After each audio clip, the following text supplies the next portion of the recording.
यं प्राव्रजन्तमनुपेतमपेतकृत्यम् द्वैपायनो विरहकातर आजुहाव पुत्रेति तन्मयतया तरवोऽभिनेदो तं सर्वभूतहृदयं मुनिमानतोऽस्मि। श्री सुखदेव जी महाराज 12 वर्षों तक माता के गर्भ में निवास किए और जन्म लेते वन की ओर प्रस्थान कर गए। अब श्री व्यास जी महाराज जो पुत्र का वियोग सह नहीं सके और व्याकुल होकर कहने लगे कि पुत्र मत जाओ, रुक जाओ। परंतु श्री सुखदेव जी महाराज तो भगवत मग्न थे, उन्होंने किसी की कोई बात नहीं सुनी और वन की ओर बढ़ते गए।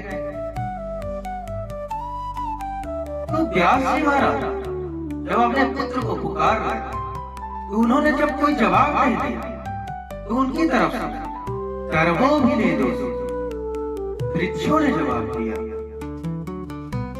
अब वृक्षों ने जो है बहुत सुंदर सा जवाब दिया। वृक्ष जो है वो कहते हैं कि हे व्यास जी महाराज, पुत्र के रूप न जाने कितने फल हमारे जो है उत्पन्न होते हैं और मरते रहते हैं, परंतु हमने कभी भी किसी का शोक नहीं किया। और आप तो ज्ञानियों में शिरोमणि हैं, साक्षात भगवान की कला होता है और आप पुत्र का शोक कर रहे हैं। आपको पुत्र शोक योग करना शोभा नहीं देते। तो श्री व्यास जी महाराज कुछ नहीं कहते और अपने पुत्र की ओर आगे बढ़ने लगे। तो कुछ ही दूरी पर जैसे ही आगे जाते हैं तो वे देखते हैं कि वहां पर जो है कुछ देवांगनाएं स्नान कर रहे हैं।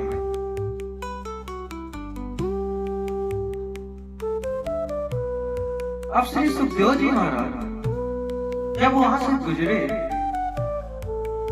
तो वे सभी देवांगनाएं जो है उन्होंने कोई भी प्रतिक्रिया नहीं दी, परंतु जैसे ही वहां से श्री व्यास जी महाराज गुजरने लगे तो वे सभी देवांगनाएं लज्जित होकर के अपने अंगों को वस्त्रों से ढकने लगे। तो श्री व्यास जी महाराज को बड़ा ही आश्चर्य हुआ और वह अपने आश्चर्य का ध्यान करने के लिए उन देवांगनाओं से प्रश्न करते हैं कि हे देवांगनाएं, आप सभी, अभी मेरा यहाँ से नौजवान युवक बालक गुजरा तो आप सभी ने कोई भी प्रतिक्रिया नहीं दी, परंतु मुझे बूढ़े बाबा को देख करके आप सभी लज्जित हो गए। इसका क्या कारण है?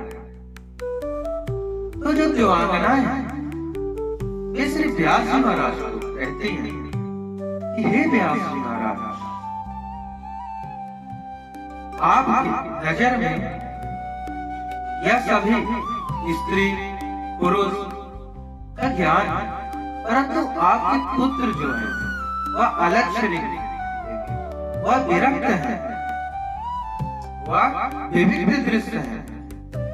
उन्हें तो कौन स्त्री कौन पुरुष उनमें इसका अंतर भी नहीं पता।